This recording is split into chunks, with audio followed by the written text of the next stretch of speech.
Hello everyone and welcome to episode 132 of the Cherryheart podcast.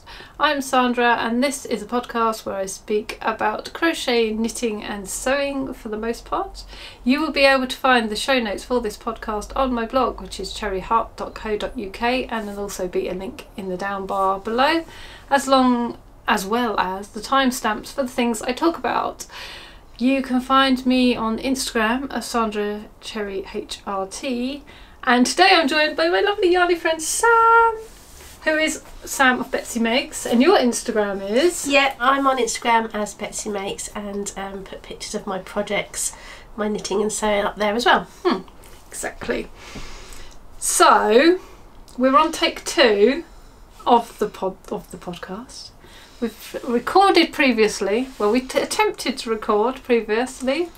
We'd gone through, we'd shown everything pretty much, we'd talked, it was all great, and then it didn't save it. Didn't save it.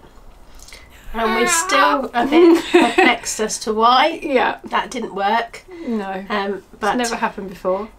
It it's not saved it as a special occasion, special treat, because you were here and we'd made a special effort. It's like, yeah, I'm going to pull this out the bag now. But we're not going to let it defeat us. No, we're going again. We're going again. So Sandra made some nice sandwiches for lunch. Yeah. We had a little bit of time out. And we're going to start again. Yes. So we have, we're going to stick to the same format we did last time, which was we have some finished items, which we're going to show you first. And then we're going to go through what we're working on now. I think I got you to start last time, didn't I? Yeah. Let's do that again. Okay, we'll do the same order, shall we? Yeah.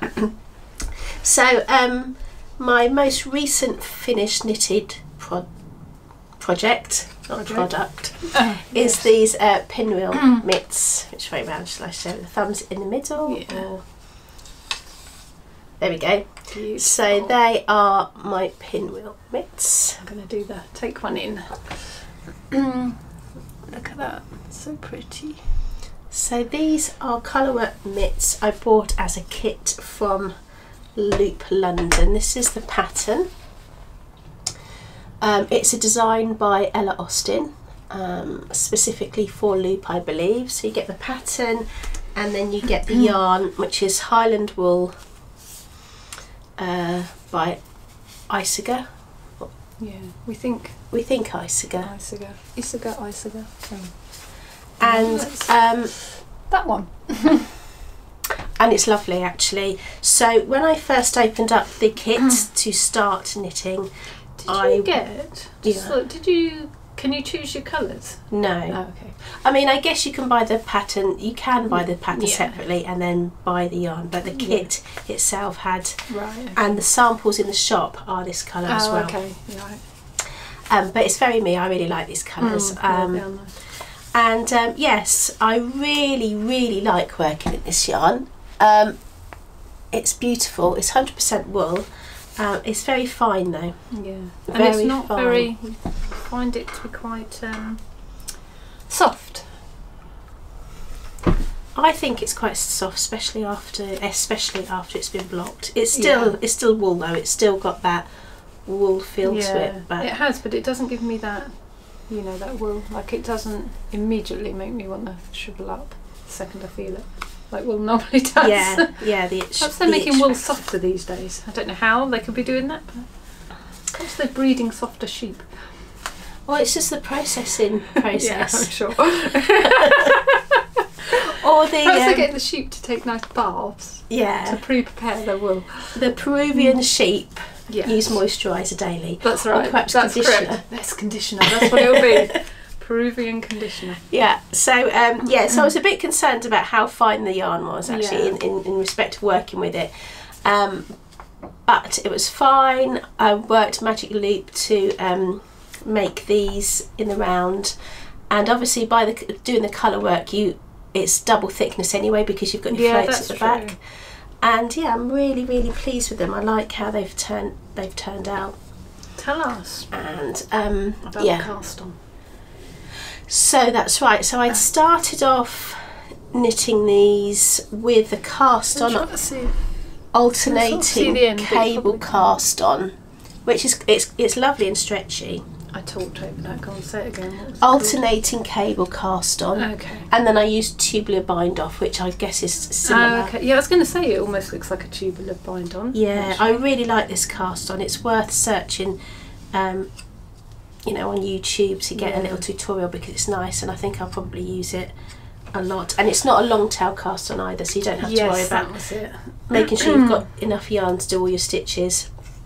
I really like it actually. It's fairly easy to do once you get into the rhythm, and but you once you've cast on your stitches, you knit, and in this case knit one, purl one, the first row flat. Oh, okay. And then you join it in the round, and you just when you're doing your yarn end, when you're weaving the end in, you just join that little bit. So yeah, all in all, very, very pleased with these. Yeah, they are lovely. I do think actually though, Sandra, I cast off one row too early on the thumb on that one. Oh right, okay. So the ribbon's a little bit. Oh yes, it is a little bit. Now you say. Now you're supposed to say, "Oh, I didn't notice that." I didn't until you pointed it out. Which is a bit annoying, but I didn't notice it until after if I hadn't weaved my ends in, I would have pulled it back and done the extra row. But I had weaved all the ends in. Especially with tubular bind off though, would that be harder to pick up? Can't really remember how you do it off the top of your head. Because you do it with a yarn needle, don't you? Yes, that's right. A bit Leave like, well enough alone. It's a bit like Kitchener stitch. Yes. But rather than having the stitches on two needles next to each other, you do it flat. Yeah. Chili Dog has got a good. The Chili Dog has got a good tutorial on that. So so yeah, there's a couple of issues in there. Nothing really major. No. And very, very pleased. Very, very nice. Actually, I will. And you didn't have any trouble with because you were saying you knit it on circular, and this was what I was worried about, is getting the yarn strands to go round the corner, if you like. Yes, I mean it's something I did think about, and it was a concern. I'm naturally quite loose. Dropping it. Scratch your back. Yeah. I'm an naturally loose knitter, so I don't think I pull my floats too tight, and it seemed to work out all right. I'd started this with catching my floats where I have like the first row of the pattern repeat, which is an 8-row pattern repeat, and the last row you do 4 blue. Actually, I'll tell you the colour. So that's denim blue and that's sand. So you do 4 stitches in the denim blue and 4 stitches in the sand. And I was catching the floats on the 3rd stitch, knit up to just where I started the thumb gusset, and I really wasn't happy with the finish. Where I'd caught the float, it pulled it slightly, and I just wasn't happy with it. It seemed to interfere with the pinwheel pattern, the overall appearance of it. Yeah.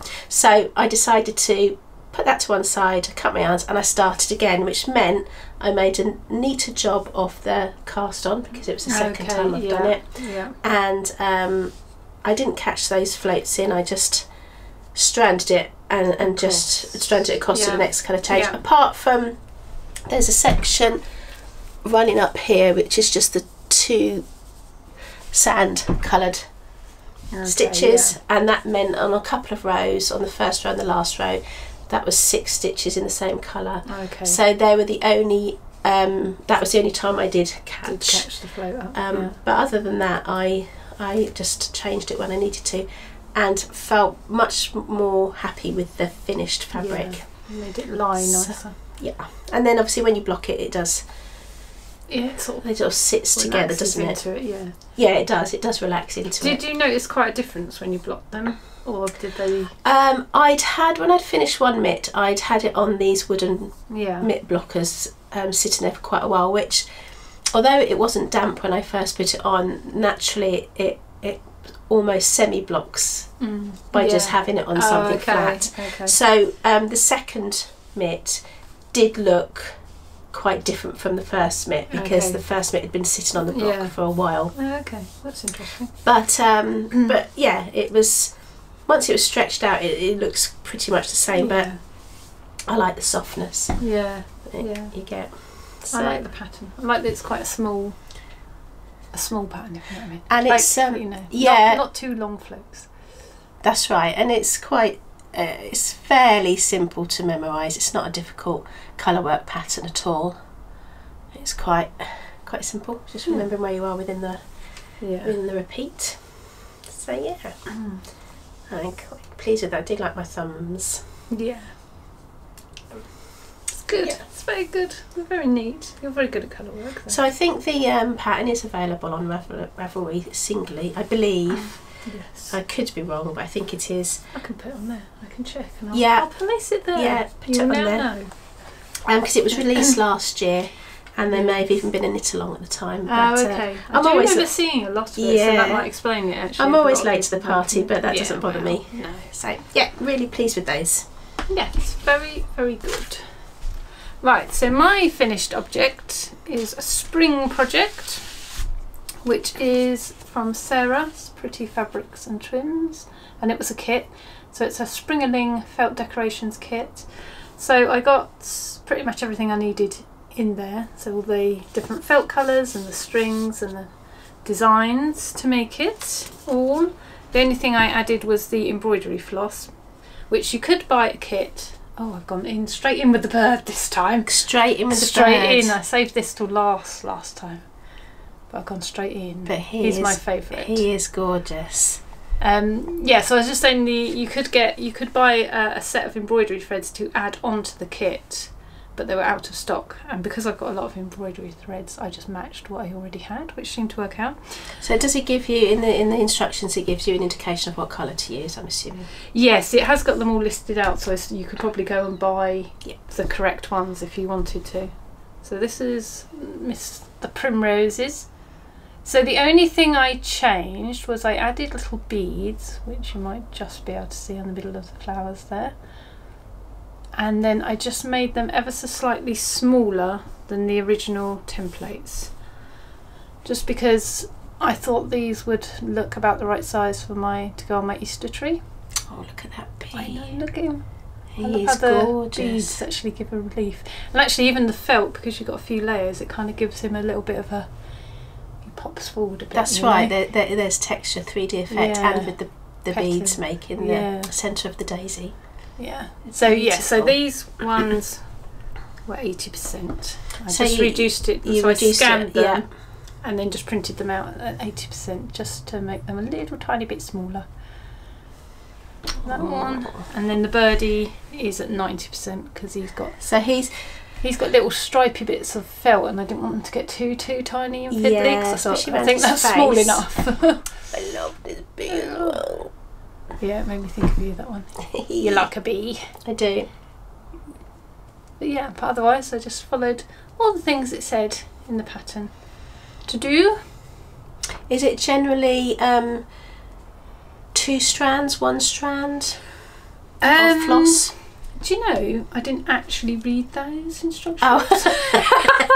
So I used what I thought. So I used just 1 strand to sew all the bits on, because I wanted it to be as invisible as possible. Yeah. And then when there's an odd bit where there's, you can see on that one, it's got sewing on it, like his little tail crease. I've done that in 2 strands, so it shows up a bit more. Yeah, the bits in the leaves there. So you don't use much embroidery thread to do them, really.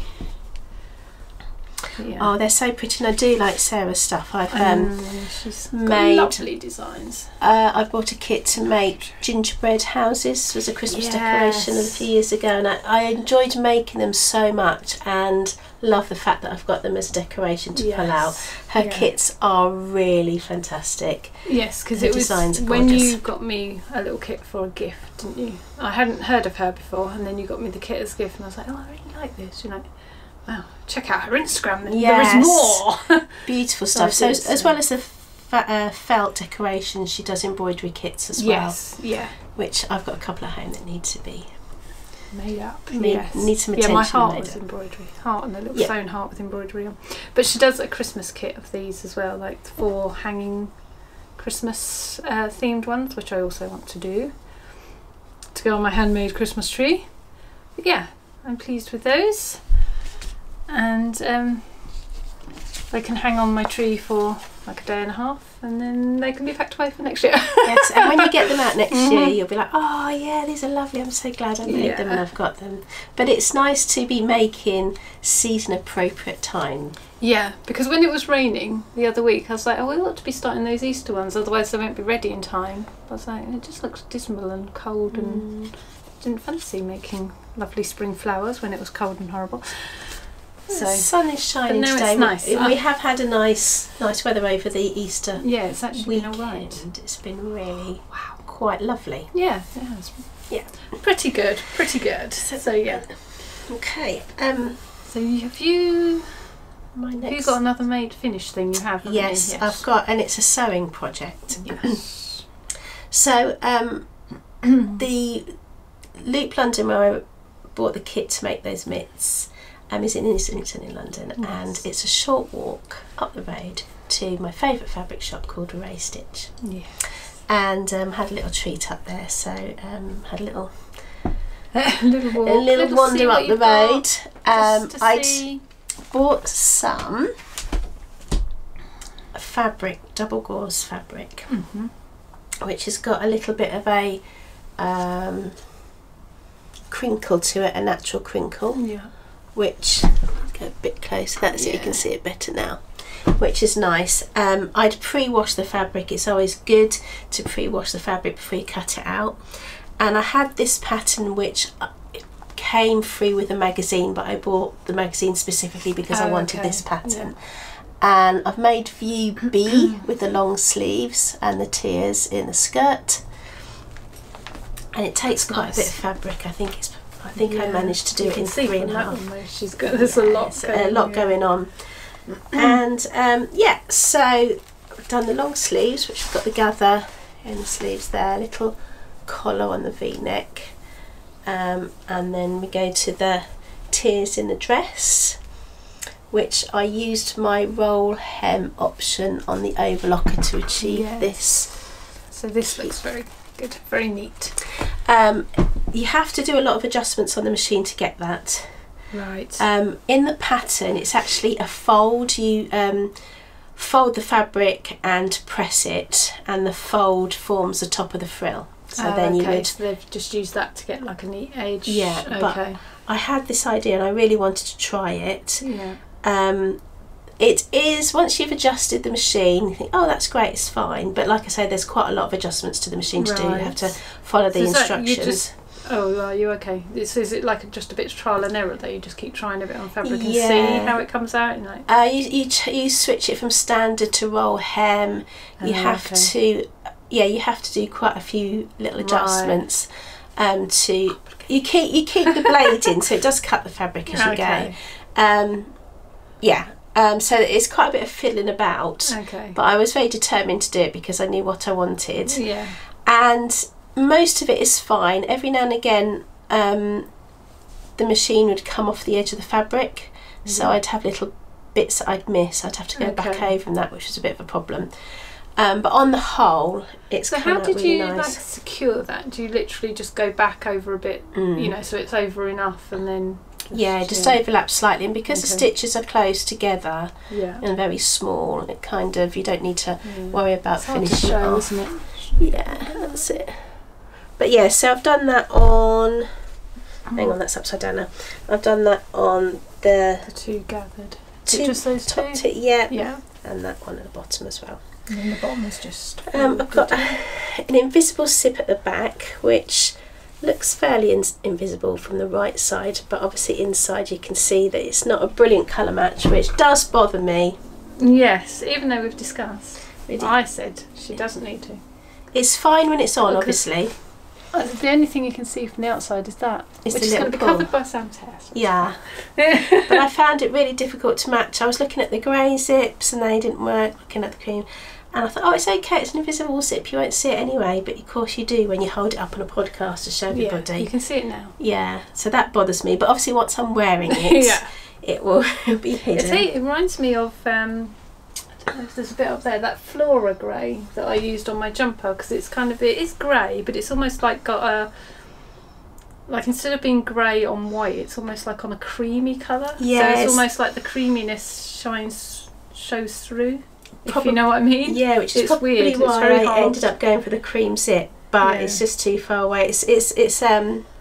It's almost like heathery wool, heathered yarn, isn't it? You get that. I don't know what this was like, but when I tried to actually hold grey up to that, you're like, oh, that looks really different than that, even though it's grey. And it's exactly. I think it's grey. Yeah. But it's almost beigey grey. Yeah. And I suppose what it's next to will make a difference. Yeah. But so as I said, I pre-washed it. Very pretty, but as I've made it, I've pressed sections, so they've come out flatter. So I haven't washed it since I've made it, and it'd be interesting to see how it comes out. Yeah. I don't think it's going to be one to have to iron. I'm no. hoping it's just so what do you do? hang Do up. you just wash and hang? That's what I'm hoping. No ironing involved. We're hoping. But I do like these. I like these big sleeves. I think they are. I like the. Yes, I'm liking this sleeve very much. Where does the sleeve come on your arm? It is a full length. Comes onto my wrist. Okay. Yeah. Yeah. Okay. But I was going to ask you, Sandra. So technically, it's finished. Yes. I've done the hem. Yes. Right. But I think it might be a bit long for me because I'm not very tall. So I'm tempted to shorten it. Okay. I might put it on and see what you think. And then we can get a bit. You can give me a bit in here. Yeah. What we're going to put in. I can do a twirl. Yes.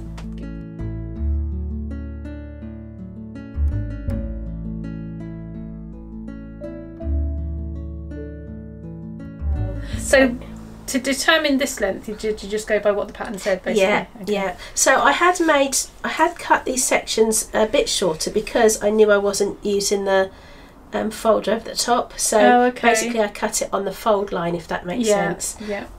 But yeah, I think it probably could do with being a little bit shorter.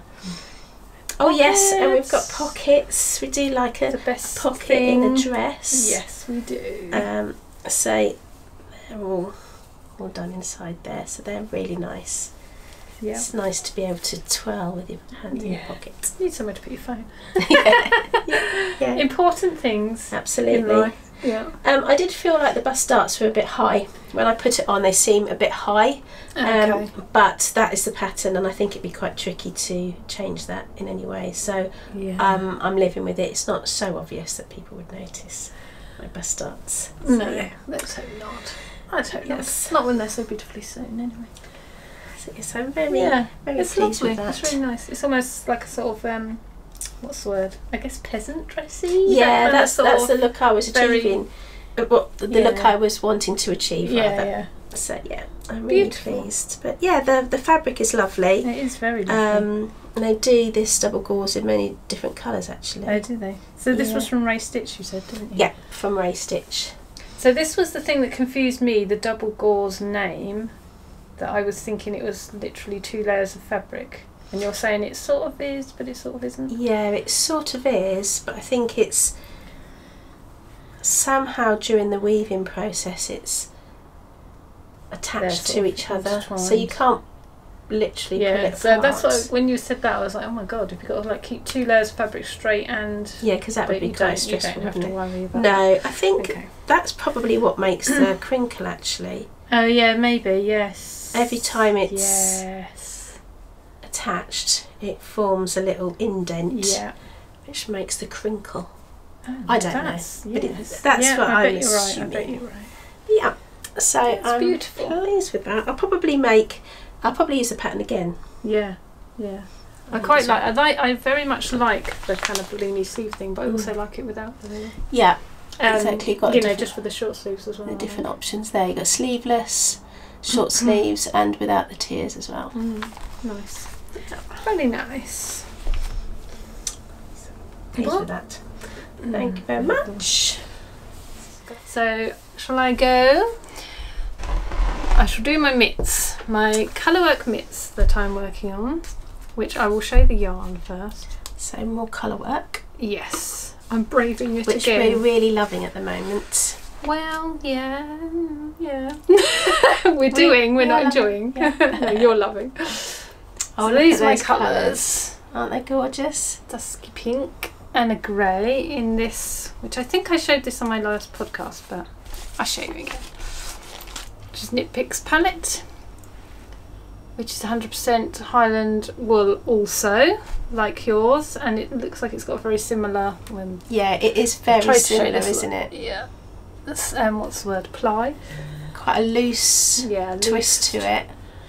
I mean, if you didn't have the ball bands, you wouldn't be able to tell much difference, would you? I don't think. Yeah, especially if you hold it like that. Yeah. Which is actually, yeah. Oh, actually, they are different. Oh, yeah, yours is fine. It's really fine. Oh, oh, isn't it fine? Let's see if we can. I don't know if this is going to show, but yeah, it is finer, this one. This icicle one. Oh, there you go. So, and I'm making. Do you know what?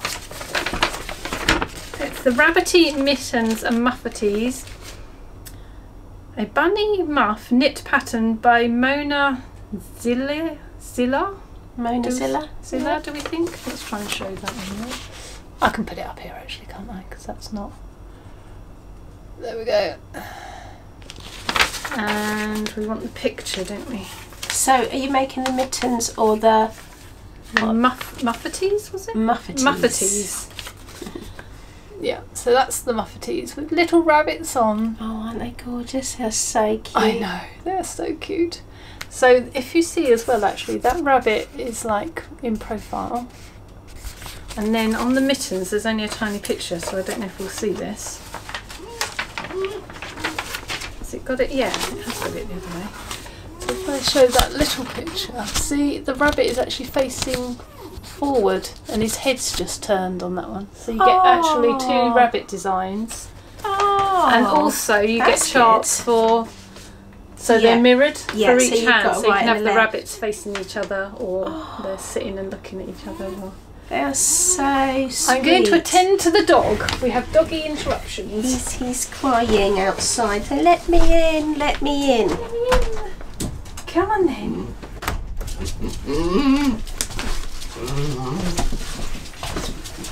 These are so pretty. Aren't they cute? They are so cute. I love them. And I really like the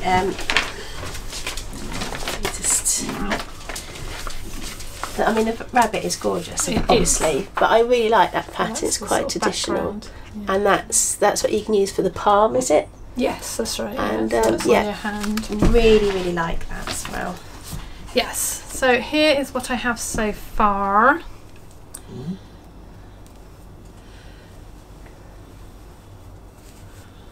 Oh, so pretty. Wool everywhere. So that's like the little cuff design, which I guess is like little berries or something. Little berries or little flowers, yeah. Yeah. So that's going to come, because I've made it, well, like you said, possibly the first time actually, we might not have said this second time, but it's saying about when you do a swatch and it's something this small, you just start. Just start it, yeah. So that's what I've done here. And I thought, oh my goodness, it looks tiny, but I guess, see, that's going to go there, that's probably alright. I have tried it on, it does fit, so that's okay. Because you do have to be mindful when you're doing colour work, with the floats it takes away any stretch. Yes. So you have to make sure that the sizing is right, because you can't rely on stretching it to get it on and off. Exactly. And this does pull in a little bit where my colour work is, because I didn't change needle size. I don't think it says to. Do you know, I've just realised as well how often I don't read things properly. Like, you know, when you're doing your own pattern, you're like, well, if you read the pattern, I think you find the answer is in there. But when I'm myself doing it, I'm like, actually, I didn't really read the pattern. You have to, because quite a crucial piece of information could be in one short sentence. This is it. If I'd read that wouldn't have caused me. Oh, actually, sorry, I'm interrupting there. But I just thought, actually, I remember. I think they have got different needle sizes, but she's saying to use different needle sizes for different sizes. Size hands. Yeah, to get like the size differences. Rather than, see, that is I've seen that a lot. Rather than increase your stitch count, which particularly on colour work can be problematic, because it might not fit in. Like a sort of design like that, you can't just sort of make your bunny fatter, can you? Yeah, exactly. It would. I Well, it depends. or thinner or something. Or But give it some more berries to eat. That's what it would do. exactly, yeah, You're a exactly. bitch. But by using bigger needles, you're changing your tension, and the bunny grows. Yes, it grows all anyway. over. Yeah, it grows all over, exactly. Yeah, and so it's proportionally correct. Yes, exactly. So yeah, Oh, so my lovely. bunny might be a little bit. So have I you don't gone know. for the small size and medium size? Or? It's kind of a medium. Oh, I love these yarns. they're The nice, colours are aren't they? gorgeous. Yes, so then Really, the other really thing we were nice. discussing previously on my podcast, I'll catch you up because you weren't here, was what to knit them on, because I was worried about knitting on circulars, and we were saying, weren't we, about the floats in the corner, because I've done it before and they've pulled tight across there and just made all the colour work go bleh, horrible. So I've ordered, people have advised me, and one of the things they advised was these higher flyers, which I hadn't heard of before. So I've got some of these to try, which are like double pointed needles, but flexible double pointed needles. So the idea is you put your knitting on 2 of the needles, like you would with circulars, and then you use the 3rd needle to knit on to, and so you're sort of rotating like a round. working needle, yeah. Yeah, the working needle, exactly. And because you've got that flexibility, you're always knitting sort of flat, effectively, aren't you? If you see what I mean, rather than have to Go around pull the corner. that round that corner. Yeah. Yeah. So I'm hoping these will be really good for it. And I wasn't sure, so it comes in different lengths. These ones are 6 inches, 15 centimetres, and they've got little teeny tiny ends on them. Yeah, does it say how long the end piece is, the metal end piece is? No, it doesn't, but No, they it are doesn't, does it? short, aren't they? Very What, short. 5-6 centimetres. Yeah. And then these ones are 8 inches, 20 centimetres overall, and they've got quite a bit, they've got a sort of a more decent amount of needle. But then when you've only got that amount, that's Yeah. quite a lot of stitches are still going to be on the straight bit, aren't they? So maybe these will be better. So what I want to know is, are you going to continue knitting it with these needles, or are you going to change to your new ones and see how they go? I'm going to change to these and have a go, but I'm a little bit worried about how tiny those are and whether I can knit like this. Yeah. Like a borrower. I feel I'm going to be a borrower knitting. And also the fact these have got 4, because this is 3, which is how I thought it worked. It's got 4 of these. So I guess I can... And we think it may be something to do with the very short tips, Yes. but we don't really know. No. We're making it. We are. We are. But maybe, yeah, so maybe because they are so short, I have to have 3, you know, have to have it on 3 so that the stitches don't fall off. To fall off, yeah. I don't know. I don't know. Maybe it just depends on what you prefer, I suppose, like a lot of things. We'll make a lot of things available and you're like, do I need all these things? No, just whatever ones you like, you prefer to use. Well, that's right. I mean, there's many ways to skin a cat, as they say. Exactly. What a beautiful analogy. Yeah, it's not really a beautiful analogy at all, is it? Poor cat. This poor cat. Yeah. But yeah, a lot of people prefer DPNs. Yeah, exactly. Magic Loop's very popular. Yeah. And then there's the very, very short circular Yes, needles. what are they called? They must have a name. Are they just called sock Sure. needles? They or could something? be, yeah. I'm not sure if there's a Yeah. specific name. And then they're called higher flyers. Yeah. I will have to hunt these out and give them a go. And you can myself. also get, so these are just the regular ones, just the steel ones. You can get them in bamboo, but you can also get sharps. So you know, like the sharp sock, higher needles that I like.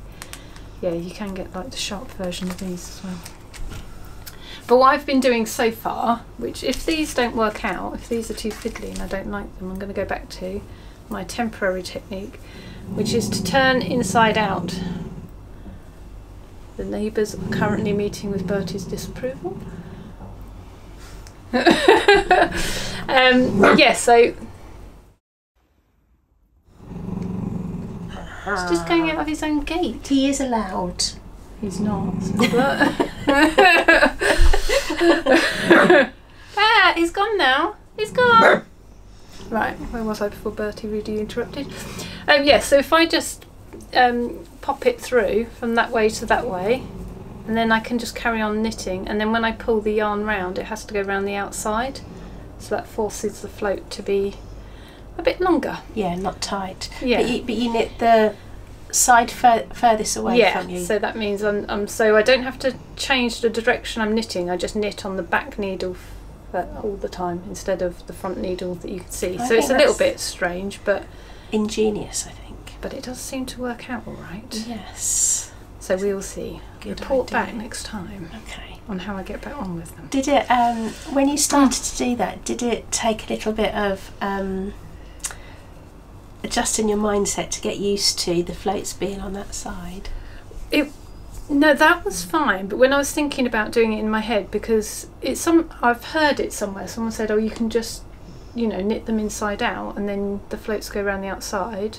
And naturally, because you're knitting in a circle, it just forces them to be a little bit longer going around the outside than the inside. And I thought, well, that's really good. But in my head, I was imagining I would have to knit in a different direction. I thought I was going to have to knit back to front. I would think that as well.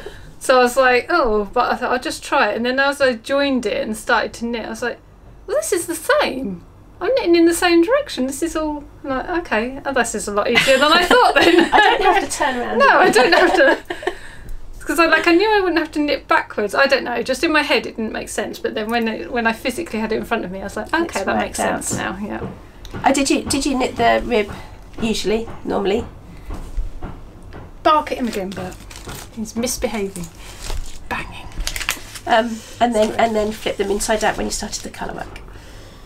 Yes, that's exactly what I did. Yeah. That's what I didn't think I'd be able to do. I think I thought I would have to join them the other way round.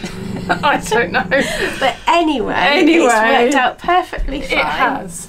Right, so shall I go on to my current work in progress? Yes, show us this. Okay, so I purchased this book a while ago.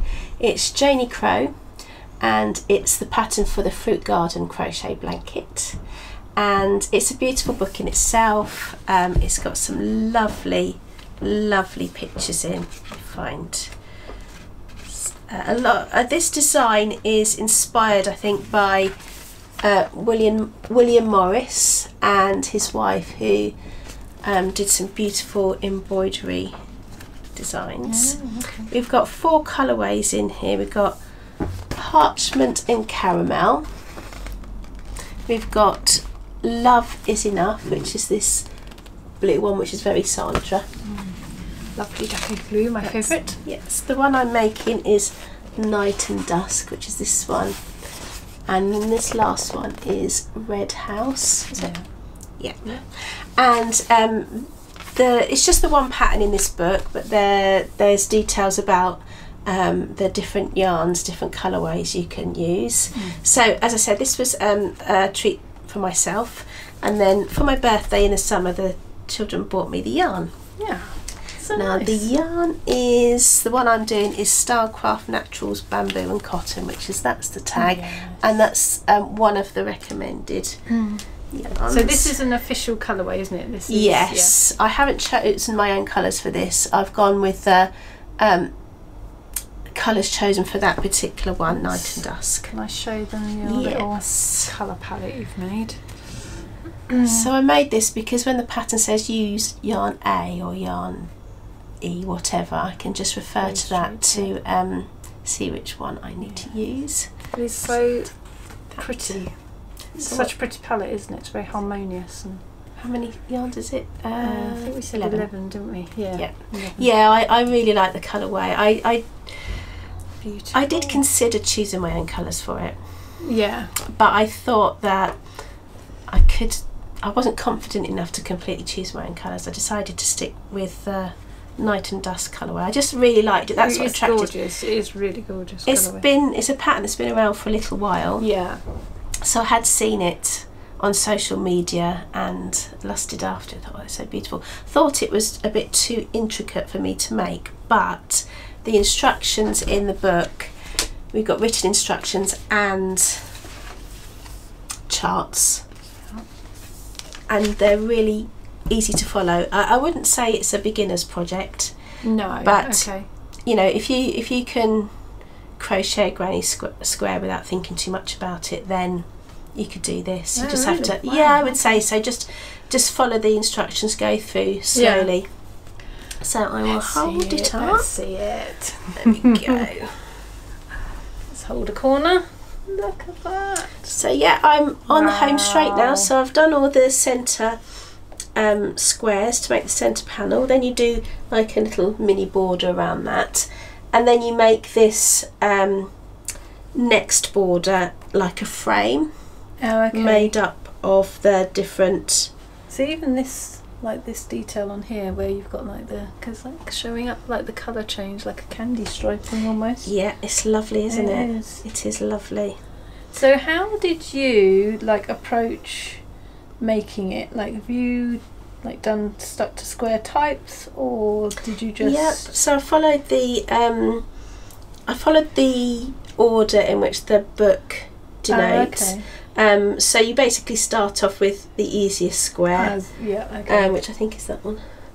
Right. Yeah, these Okay, little ones. Yeah. And then you and so how many of those did I have to make? 1, 2, 3, 4, 5, 6, 7, 8. Mm-hmm. So I'd make all the centres, Right. and then I'd do all the round 2s, and then I'd do all the round 3s, and so on and so forth. So I finished that batch of 8, and then I went on to the next square and worked like that. So the I suppose it makes it easier to remember. Like, you know, you're going to do that one row, and then while you've still got it in your head. I mean, you know, that is true actually. Yeah, that is very true, because it's quicker to memorise the pattern rather than keep reading it every time. So I did do it that way. This one actually is one of my favourite. It's got surface crochet and a little bit of embroidery on there as well. So I enjoyed that one. That's quite a simple pattern, but I do like that one. And then this one, which is the most complicated, the acanthus oblong one. I mean, wow. That was Where do you even begin? That was quite well. Again, it does look so intricate, and I'm thinking, how on earth would you make that? That looks so tricky. But actually, following the pattern and just starting in the middle and working your way out, it's amazing. You get there. Yeah. Like, before you know it, you're like, wow, look what I did. These bits at the end, they're so most of it's in the round, but there's short rows at each end just to make it a bit longer, and then you go back to in the round. Oh, I see. So I've got all the main part of it done. So I'm now working on the final border. I'll find a little picture.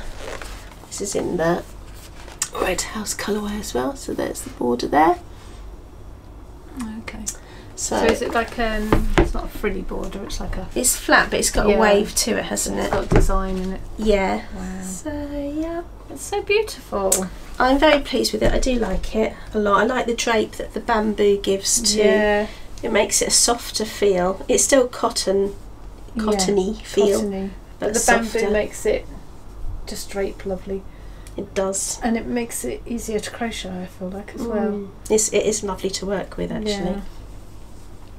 Our favourite colour? Yes. What is it, seafoam? Seafoam, yes. I really like this sort of, is that pumice? The kind of almost... Yes. It's like a dusky pink, almost got a little lilac-y tinge. It is pumice. Yeah. So, yeah. I like that one too.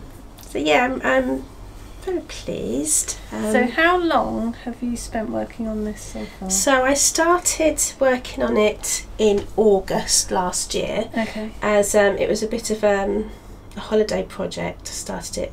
We went on a little seaside trip. Yeah. And worked on it for a little while, but then put it away over the winter months because it wasn't seasonally appropriate. Right. And I was working on a Christmas thing. Okay, yes. And then I've recently picked it up in the last couple of days. Now the spring is here and the sun's shining, and it feels nice to work on it again. So I finished off the acanthus squares and then did all the joining. Okay. Which took a little while, but not too bad at all. Yeah. It's really so adding this frame onto the centerpiece. I did count the stitches to make, and then use lock and stitch markers to sort of kind of pin it together. Yeah. To make sure you're going to soundtrack when you join it.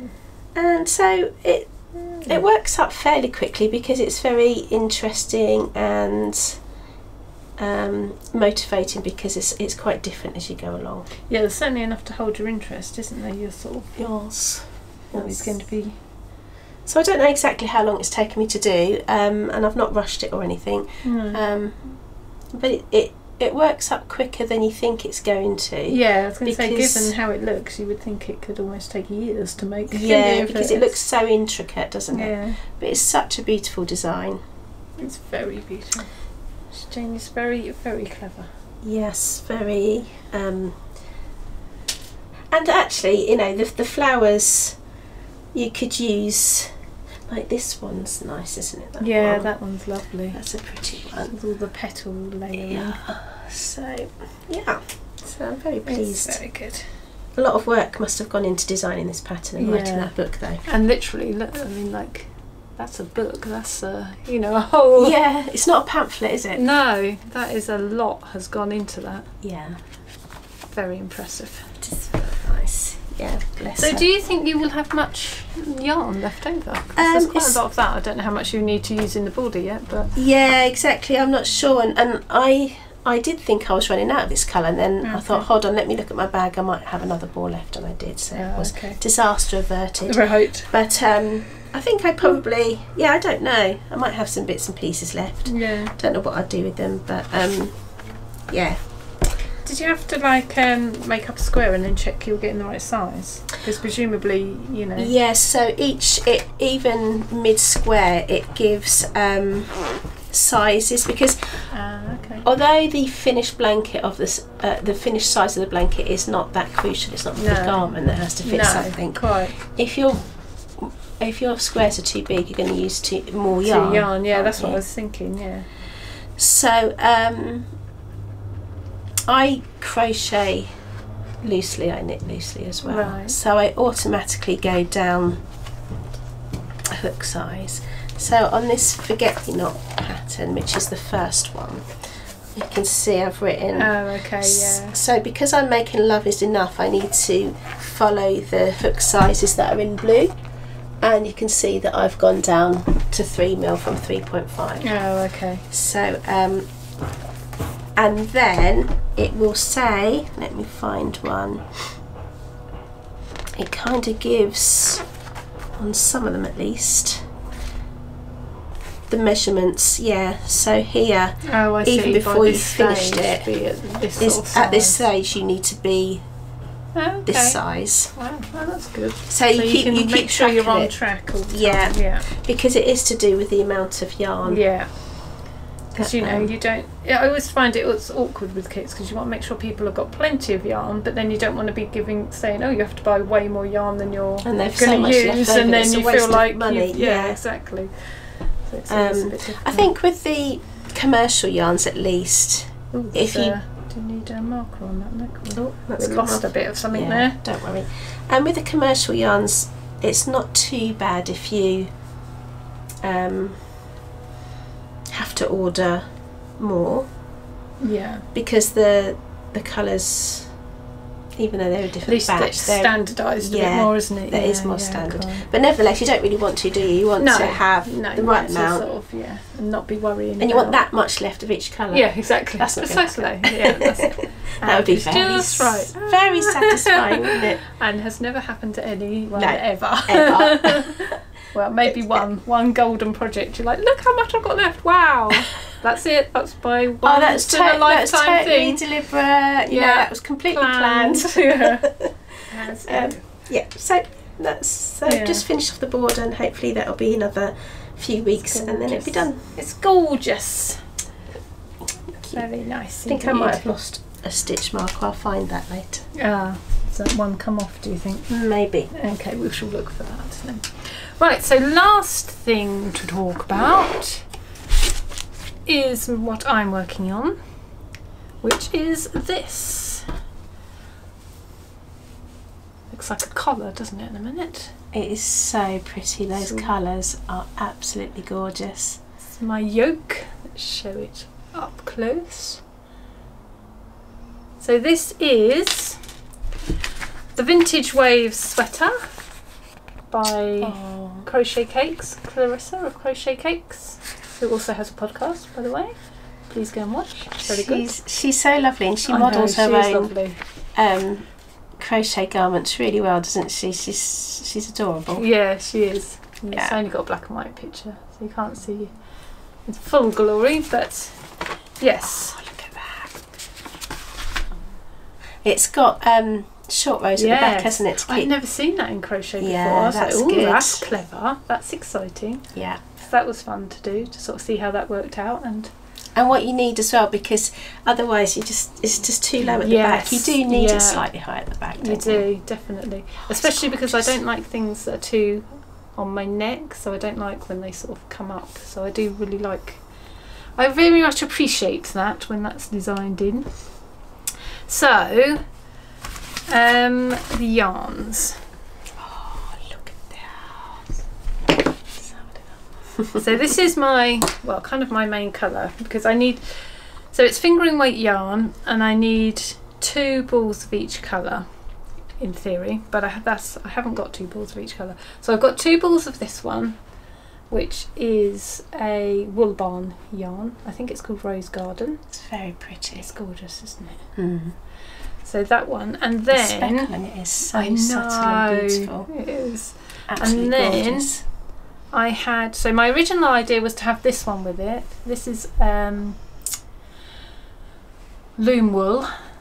It's one of theirs. I think it was in the Advent. That's Fairy Lights. So I was going to have that. Then I was going to add this one, which is lovely. Which is from your Christmas present to me this year. And they look so nice together, don't they? They could be made for each other. Yeah. So that's the Sock-Share one. Yeah, Sock-Share. And then I had this, and I suddenly remembered I had this and thought this would be the perfect time to use it. So this was yarn that was gifted to me by Clarissa Beth when we went to Edinburgh, and she dyed this with avocado stones. So I was like, oh yes, because I've been hanging on to this and I've got it out for a few projects, and you know when you want the right thing for it, don't you? And I've pulled it out and I thought, no, it's not quite right there, I'll save it. And I've done that a couple of times, and I thought this is the one. Oh, it was meant to be, wasn't it? Yeah. To use her hand-dyed yarn on one of her patterns. Is perfect. So that was my original thought, which I really loved. But when I started, this just wasn't contrasting enough with that. So it looks like it's going to. I thought, oh, it would be quite subtle, and with the pops it would be fine. But yeah, you could barely tell. Oh. So I had to go back to the drawing board. So next I tried this one, which again, it looked like quite a contrast when this was, wound up. But when no, not when it was wound up. When it was in the hank, yeah. But once I wound it, I thought, oh, I'm not sure.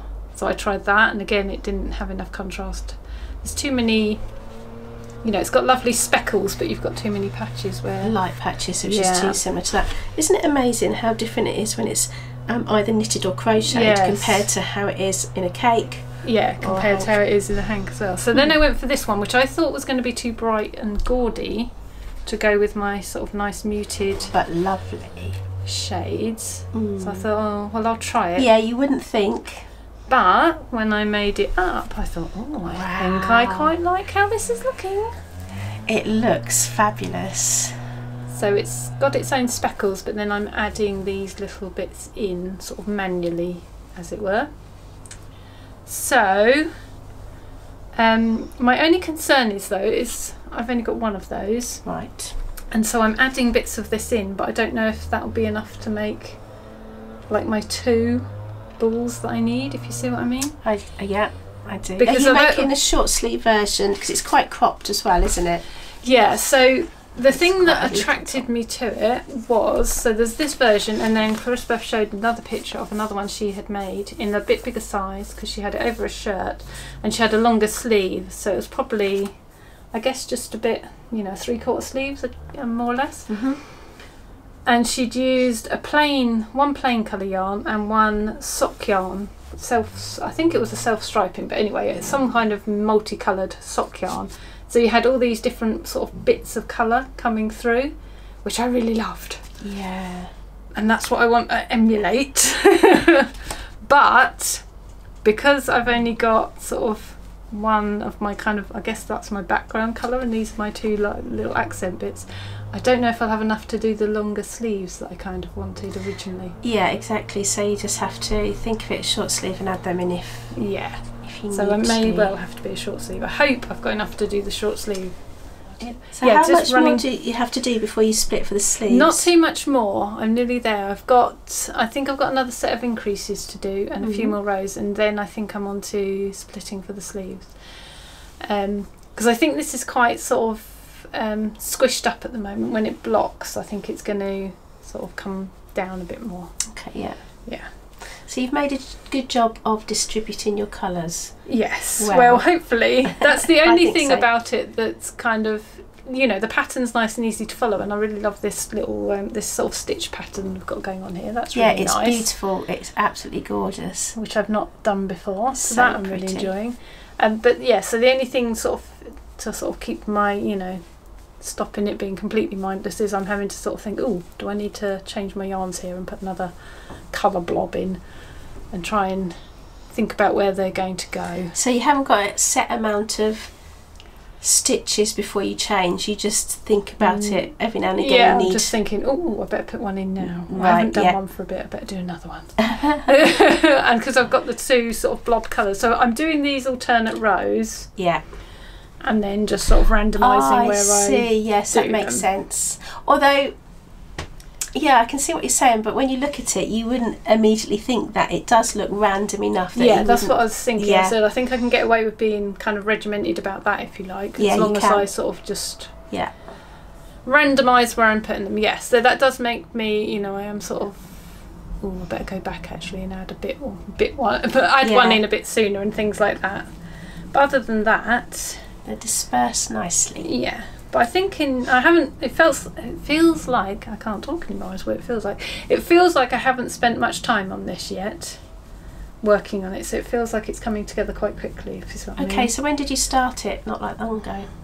Yeah, like just before the weekend, okay, maybe. Yeah. And I did this little bit, and yeah. And obviously you tried it a bit with the other colours. Yes, I'd had a few little false starts. I think I sort of did that, had a few false starts, and then I was like, oh no, this is going to work. Okay, I can relax and put it aside and come back to it later now. Now I know what I'm doing with it.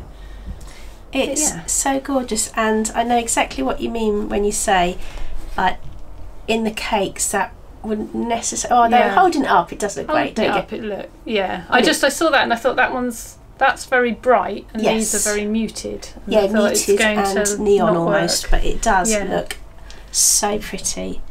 It does work really well. Just fingers crossed that this holds out. I have got another yarn that looks quite like this when it's wound up. So this is a single ply as well. Okay. Yeah.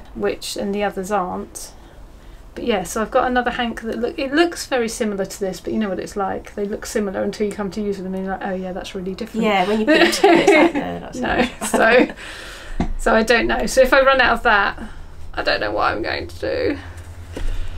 But it's a nice little crop top, and you like crop tops as well, don't you? So even if you had to finish it a row early, you'd be okay. Wearing it really, she's got it sort of quite short. It's very cute. I'd probably ideally come a little bit longer, but we'll see. We'll see how the yarn holds out. Yes. But it looks like a really enjoyable make. Yes. With the pretty colours and the pretty stitch pattern. Yeah. And it's one of those satisfying to make out of stash, which is my goal. It has been my goal for like a million years. It feels like now I must use up some more of my stash.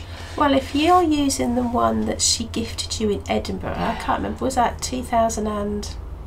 Yeah, not much. I know, I can't remember. A long time ago. It was a long time ago. At least, I'd say 5 years ago, maybe. Yeah, at least. Would you say?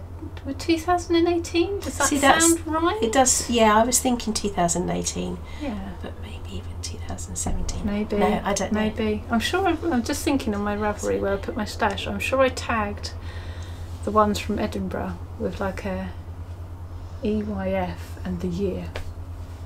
So we'll have to have a look. But I can't remember the year. Yeah. 2018 does sound about right. It does sound so right. Yeah, that's a little while ago. So yeah, it's it is really nice to make stuff out of stash yarn, isn't it? When you can pull something out and it's been sitting there and you can adore it and think, oh, it's so lovely. I love the colours, I love the feel, and it's there for ages, and suddenly it calls this is your you. moment. Yeah. Yes, exactly. And you're like, right, now's your turn to be made up into something. Yes, indeed.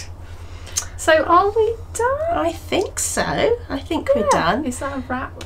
I think so. But thank you so much for inviting me on. It's been really lovely. Thank you for coming on. It's been I know so people nice have to been see looking forward to seeing you again. Well, I've been looking forward to coming. Your podcast, so yeah. Unfortunately, my full-time job takes practically all of my energy and my time. Unfortunately, and as you know, podcast recording is time consuming in itself, so it's indeed, especially when you have to do it twice. Hey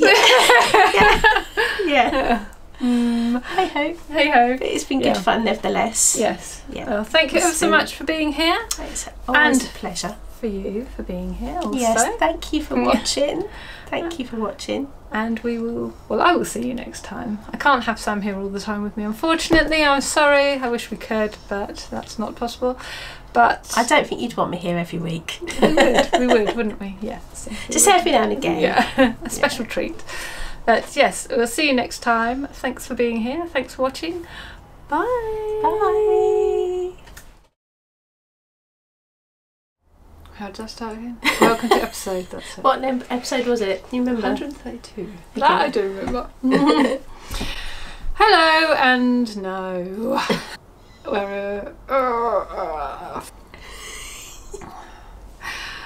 Hello, my name's Sandra and this is episode 145.